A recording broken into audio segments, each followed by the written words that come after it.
We can go from this to this in just a few steps. We'll need to kick off in 3D. Take a 3D cutaway from the top down through just to the top of the doors. Click Finalize. Go to View Options and 3D Projection Settings. Go Parallel Projections, then hit Top View. We'll either want to go 90, 180, or 270, depending on the orientation we want the plans. We'll want to save this view. Quick way to do that, right-click, Save View, and place on layout.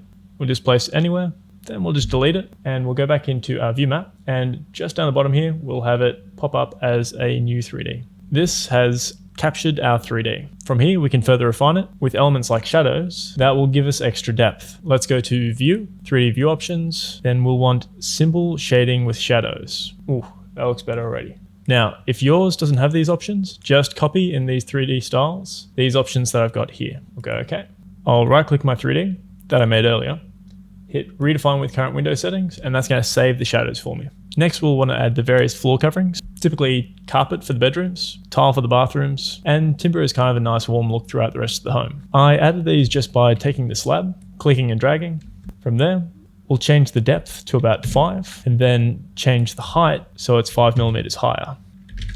From here, we can change the material. Let's go carpet.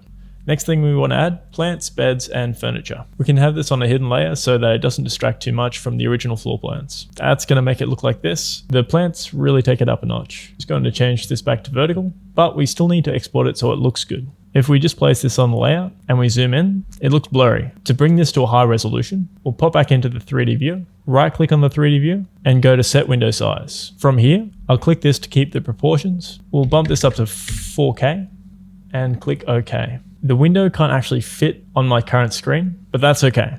If I zoom in to here, right click on the 3D, redefine with current window settings, go back to my layout that I put the floor plan on, right click and update, it's going to shift away from its original position. And now if we zoom in, so much clearer. If you need it clearer, we can always bump it up more.